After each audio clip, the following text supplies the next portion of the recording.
राजस्थान सरकार के एक फैसले ने धूमधाम से शादी करने की चाह रखने वाले लोगों के मंसूबों पर पानी फेर दिया है।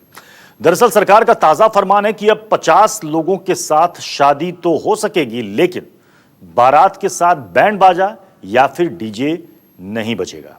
सरकार के इस आदेश के बाद अनलॉक में फिर से अपना व्यापार सामान्य होने की आस लगाए बैठे टेंट व्यापारियों और बैंड बाजा वालों की मुश्किलें बढ़ गई हैं। बैंड की धुन पर तो आपने बहुत डांस किया होगा,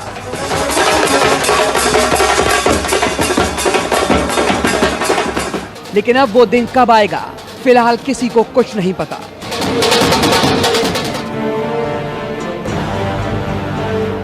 जब जश्न के साथ निकलती थी बारात और सजते थे शामियाने,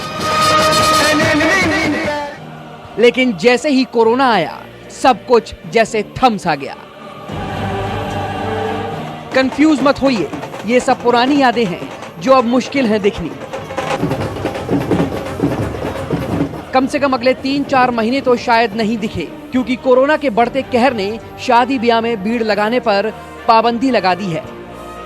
लॉकडाउन के दौरान जहां राजस्थान सरकार सभी चीज़ों को अनलॉक कर रही है, वहीं पर अब तक मंदिरों को खोलने का फैसला लिया है। इसके साथ ही सरकार ने फैसला किया कि अब कोरोना संक्रमण से बचाने के लिए लोगों को बारात भी नहीं निकलेगी, यानी कि 50 लोगों को आप इकट्ठा करके शादी तो कर सकते हैं सोशल डिस्टेंसिंग के साथ, लेकिन बारात निकालने की इजाज़त नहीं है। इसका सबसे ज़्यादा असर टेंट हाउस वालों पर पड़ रहा है, बैंड वालों पर पड़ रहा है। जो लेबर लाइन है, लेबर क्लास लोग हैं, वो लोग बहुत बेरोजगार हो गए हैं।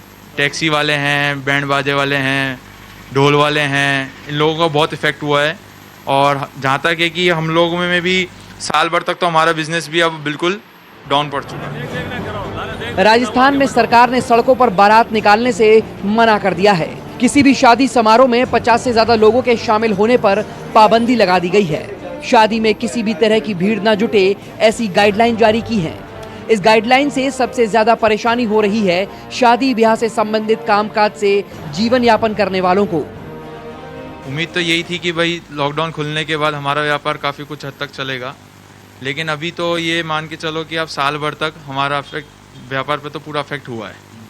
ये उम्मीद थी कि हाँ भाई 400-300 लोगों का गवर्नमेंट जो है अलाउ कर देगी, तो उससे क्या है थोड़ी बारात भी, सब तरह का टेंट लाइन से जुड़ा व्यापार खुलेगा।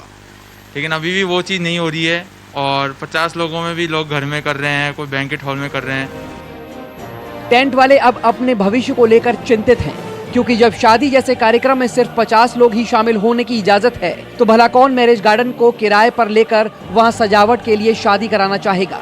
ज्यादातर लोग किसी होटल के बैंकेट हॉल या अपने घर के परिसर में ही या फिर मंदिर में ही कार्यक्रम संपन्न करवा रहे हैं। ऐसे में पिछले साल दिसंबर से ही इनका व्यापार बंद सा हो गया है। कोरोना में 3 महीनों में एक भी टेंट के सामान का ऑर्डर नहीं मिला और अनलॉक के बाद भी हालात जस के तस हैं। अब ये लोग सरकार से नियम में कुछ बदलाव की मांग के साथ ही किसी चमत्कार की आस लगाए बैठे हैं। एक भी ऑर्डर नहीं, और जिससे पहले ऑर्डर था वो भी सारे कैंसिल हो गए, उन्होंने भी पैसे वापस मांग ले हैं। और जो मतलब सरकार कुल मिला के 200-250 लोगों का चालू करके प्रिकॉशंस के साथ करे कि हाँ भाई सैनिटाइज होना चाहिए, जाने से पहले सैनिटाइज होना चाहिए। टेंट का ये काम एक बड़े नेटवर्क के रूप में होता है। जैसे टेंट के व्यापारी के साथ मजदूर, खाना बनाने वाले, बैंड वाले, सजावट वाले, कई तरह के मजदूर शामिल होते हैं।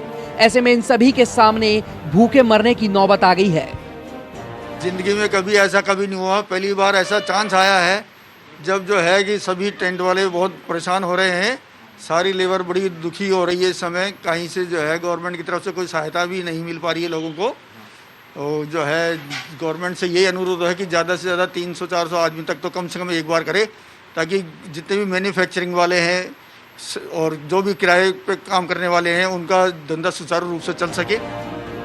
ये हैं जयपुर के बैंड वाले। इन्हें पता है कि इस महीने शादी के 2 शुभ मुहूर्त हैं, लेकिन उसकी तैयारियां करने या काम करने की खुशी की बजाय इन सभी के चेहरे पर मायूसी के बादल छाए हुए हैं। नमस्कार, मैं हूं मानक गुप्ता। अगर आपको हमारा ये वीडियो पसंद आया हो तो इसे लाइक और शेयर जरूर करें, और हाँ, हमें सब्सक्राइब और फॉलो करना ना भूलें, ताकि आप देश और दुनिया की कोई खबर मिस ना करें। तो जुड़े रहिए हमारे साथ और देखते रहिए News 24।